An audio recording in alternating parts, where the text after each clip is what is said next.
Hey guys, it's Yash Kugreja from How's the Code YouTube channel and you're watching the data structure series on last moment tuitions.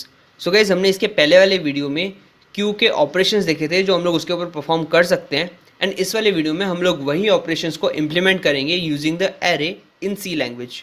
सो मैंने एक basic सा structure बना दिया है. मैंने header files को यहाँ पे इंक्लूड कर दिया है जैसे stereo.h और conio.h एंड एक मेथड एक फंक्शन भी बना दिया है इंट मेन जो रिटर्न कर रहा है 0. और इसके पहले वाली वीडियो में हम लोगों ने जो ऑपरेशंस बनाए थे ना उन्हीं ऑपरेशंस के मैंने फंक्शंस यहाँ पे डिक्लेयर कर दिए हैं जैसे कि void nq जो आर्ग्यूमेंट में इंट एलिमेंट लेता है मतलब एक एलिमेंट लेता है as an argument. void dq जो कि हमारे क्यू में से फ्रंट में से एक एलिमेंट डिलीट करता है. void view q जिससे हम लोग सारे के सारे एलिमेंट्स देख सकते हैं हमारे क्यू के. int get front जो कि हमें हमारे क्यू के स्टार्टिंग वाली वैल्यू रिटर्न करता है. int get rare जो कि हमारे क्यू के एंड वाली एक वैल्यू रिटर्न करता है. बुल इज़ फुल हमें ये बताता है कि क्या हमारी क्यू जो है वो फुल तो नहीं है. एंड इज़ एम्प्टी ये बताता है कि हमारी क्यू ख़त्म मतलब एम्प्टी तो नहीं है. ओके तो इस तरह से ये सारे ऑपरेशंस हैं जो हम लोग अभी परफॉर्म करेंगे. तो और इन्हीं के साथ साथ मैं स्टार्टिंग में 3-4 ऐसे वेरिएबल्स डिक्लेयर करूँगा जो कि ग्लोबली एक्सेस होंगे मतलब ग्लोबल वेरिएबल्स डिक्लेयर कर देता हूँ. सबसे पहला और सबसे इम्पॉर्टेंट जो वेरिएबल है वो है इंट q और ये एक एरे होगा q का एंड इसकी साइज़ मैं दे दूँगा 10. तो यहाँ पे मैंने एक एरे बनाया q का जिसकी साइज़ है 10. इसी के साथ मैं एक और वेरिएबल बनाऊँगा जिसका नाम होगा मैक्स साइज़ जो मैं दे दूँगा 10. मतलब ये हर जगह ये कंट्रोल करेगा कि हमारी जो q है वो 10 साइज़ की ही है ना, उससे ज़्यादा तो नहीं है ना. इसी तरह मैं 2 और वेरिएबल्स बनाऊंगा जो कि है इंट फ्रंट और इंट रेयर. तो अगर तुम लोगों ने मेरी स्टेक वाली वीडियो देखी हो तो उसमें हम लोगों ने सिर्फ एक ही वेरिएबल बनाया था जो कि था टॉप जो कि स्टेक के टॉप मोस्ट वैल्यू की इंडेक्स स्टोर करता है. बट इसमें वो क्यू का एक फ्रंट में जो वैल्यू है मतलब उसके स्टार्टिंग में जो वैल्यू है उसकी एक इंडेक्स स्टोर करता है इन द फ्रंट एंड जो लास्ट एलिमेंट है हमारे क्यू का उसकी इंडेक्स स्टोर करता है ये इंट रेयर. और ये काफ़ी ज़्यादा इंपॉर्टेंट है थ्रू आउट द प्रोग्राम. तो अब मैं क्या करूँगा सबसे पहले मैं मेन मेथड में जाऊँगा एंड ये जो मेरा फ्रंट है उसको -1 वैल्यू दे दूँगा एंड इस रेयर को भी -1 वैल्यू दे दूँगा. ये डिफाइन करता है कि हमारा जो क्यू है वो एम्प्टी है क्योंकि अगर मेरा ये फ्रंट 0 है अगर ये 0 है तो हमारे क्यू के इंडेक्स में 0 मतलब 1 नंबर है. ओके तो इसलिए मैंने इसको -1 दिया है. इसका मतलब ये कि ये पूरी तरह से एम्प्टी है. इसका हम लोग इस तरह से भी यूज़ कर सकते हैं. चलो वो हम लोग बाद में देखेंगे. सबसे पहले मैं पहला ऑपरेशन लूँगा जो कि है void nq. तो मैं यहाँ पे लिखूँगा void nq int element. Okay तो मैं यहाँ पे सिंपली इस वाले मेथड को भी कॉल कर दूँगा nq एंड इसमें 5 वैल्यू स्टोर कर दूंगा. तो अभी क्या होगा nq मेथड यहाँ पे कॉल होगी और इसमें ये जो 5 है वो एज एन एलिमेंट यहाँ पे आ जाएगा. उसके बाद हम लोग क्या करेंगे सबसे पहले हम लोग ये चेक करेंगे कि क्या हमारी जो q है वो फुल तो नहीं है ना, क्योंकि अगर वो फुल होगी तो उसके अंदर nq ऑपरेशन नहीं हो पाएगा, उसके अंदर कुछ इंसर्ट नहीं हो पाएगा. तो हम लोग सबसे स्टार्टिंग में ही करेंगे इफ़ इज़ फुल. जो हम लोग मेथड यहाँ पे बनाने वाले इज़ फुल जो हमें ये बताने वाला है कि क्या हमारी जो क्यू है वो फुल तो नहीं है ना. तो हम लोग ये वाला मेथड यहाँ पे कॉल कर सकते हैं. अगर ये फुल होगा तो ये यहाँ से ट्रू रिटर्न करेगा और अगर ये ट्रू रिटर्न करेगा तो ये इफ़ के अंदर हम लोग ये प्रिंटफ स्टेटमेंट डाल देंगे the Q is full /n.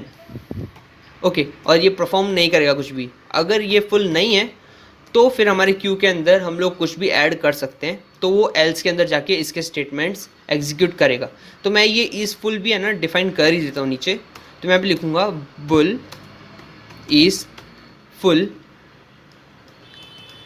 And इसके अंदर मैं लिखूँगा स्टेटमेंट कुछ इस तरह से इफ़ हमारा जो रेयर है वो इक्वल्स टू मैक्स साइज़ -1 तो नहीं है ना, क्योंकि अगर हमारा रेयर जो कि इंडेक्स स्टोर करता है वो अगर 9 होगा मतलब अगर हमारी रेयर की वैल्यू 9 होगी तो वो हमारे क्यू के लास्ट इंडेक्स पे होगा और उसके आगे वो नहीं बढ़ सकता हमारे क्यू के एरे के हिसाब से. तो इसलिए मैंने यहाँ पे ऐसे लिखा है कि मैक्स माइनस वन तो नहीं है ना हमारा रेयर, अगर मैक्स माइनस वन है इसका मतलब वो फुल है, तो हम लोग यहाँ पे रिटर्न करेंगे ट्रू। और अगर वो मैक्स माइनस वन नहीं है तो हम लोग एल्स में लिखेंगे रिटर्न फॉल्स। कुछ इस तरह से हम लोग का ये वर्क होने वाला है। और अब हम लोग जाते हैं एल्स में, और एन क्यू ऑपरेशन में हम लोग क्या लिखेंगे वो यहाँ पे लिखेंगे। तो सबसे पहले हम लोग क्या करेंगे, हम लोग यहाँ पे लिखेंगे rear equals to rear plus one.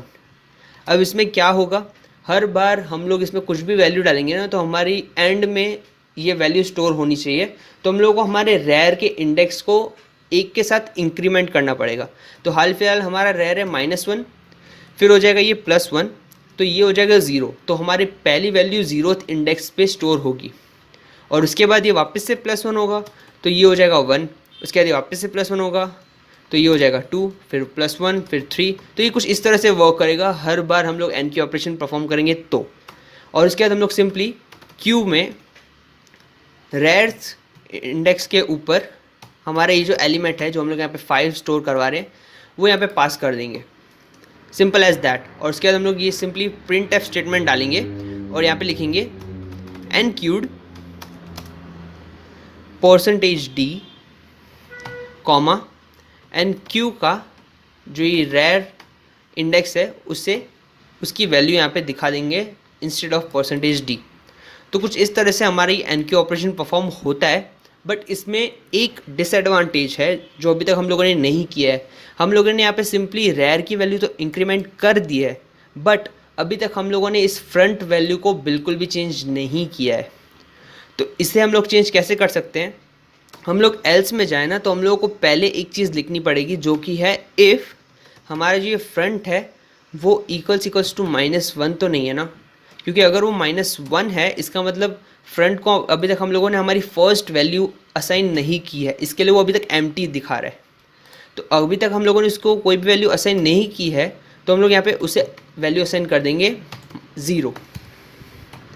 तो अभी क्या होगा, अगर हम लोगों ने बाय चांस यहाँ पे 5 डाला है सबसे पहली बार तो ये जाएगा एंड फ्रंट को भी 0 वैल्यू दे देगा। मतलब फ्रंट और रेयर दोनों जो 0th इंडेक्स है, अगर एक ही एलिमेंट है तो फ्रंट भी 0 होगा और रेयर भी 0 होगा।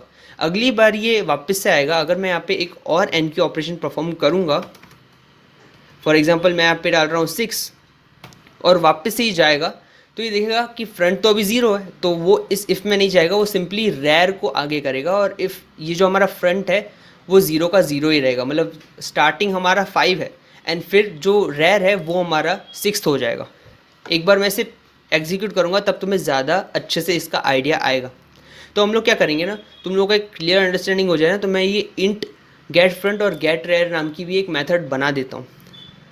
तो मैं यहाँ पे इंट गेट फ्रंट एक मेथड बना देता हूँ जो कि सिंपली क्या करेगी, रिटर्न करेगी क्यू के फ्रंट इंडेक्स को। तो हमारी फ्रंट की जो भी वैल्यू होगी उससे ये यहाँ से रिटर्न करेगी। एंड इसी का जो रिवर्स है वो है इंट गेट रेयर, और ये रिटर्न करेगा हमारे क्यू के रेयर इंडेक्स को। ओके, और इसे मैं यहाँ पे एग्जीक्यूट भी कर देता हूँ। इन दोनों के बाद ना मैं यहाँ पे ये गेट फ्रंट और गेट रेयर मेथड यूज़ करूँगा। तो मैं यहाँ पे प्रिंट एफ करूँगा, प्रिंट एफ फ्रंट %d/n, और यहाँ पे मैं गेट फ्रंट मेथड कॉल कर दूँगा। एंड इसी तरह इसे मैं कॉपी कर देता हूँ, इसी के नीचे पेस्ट कर देता हूँ, और यहाँ पे मैं गेट रेयर मेथड कॉल कर दूँगा। लेट्स राइट योर रेयर, अरे कहाँ गया, रेयर। ओके, तो यहाँ पे हमें एक फ्रंट और हमारी रेयर जो है वो मिल जाएगा चीज़ें। मैं यहाँ पे एक स्लैशन यहाँ पे भी लगा देता हूँ एंड एक बार इसे सेव कर दूँगा। सेमीकॉलन्स मैं भूल जाता हूँ, मैं एक बार देख लूँ सेमीकॉलन्स हर जगह पे हैं। ओके, और मैं इसे एक बार एग्जीक्यूट कर दूंगा। तो एग्जीक्यूट कंपाइल एंड रन।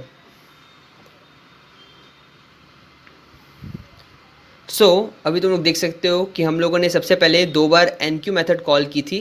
तो यहाँ पे आ गया enqueued 5, enqueued 6, front is our 5 and rear is 6। तो ये ऐसा बता रहा है कि हमारा फ्रंट हमारे क्यू के स्टार्टिंग में 5 है और हमारे क्यू के एंड में 6 है।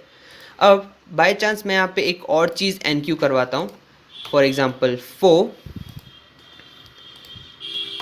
और इसे सेव करूँ और इसे वापस से कंपाइल करूँगा तो यहाँ पे आ गया एन क्यूड 5, 6 एंड 4। हमारे फ्रंट में 5 है, हमारे क्यू के स्टार्टिंग में अभी भी 5 है, बट हमारे एंड में 4 आ गया, क्योंकि ऑफकोर्स हमने लास्ट में 4 ही इंसर्ट कराया था, तो हमारा रेयर जो है वो 4 हो गया। So this is how the queue works.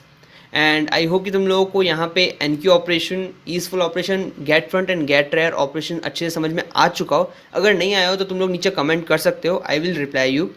And इसके बाद वाले वीडियो में हम लोग ये dequeue operation and view queue operation अच्छे से देखेंगे एंड इज एम्प्टी ऑपरेशन देखेंगे। So thanks for watching this video, like this video, subscribe to this channel, and of course go to how is the code YouTube channel where I make my own raw stuffs.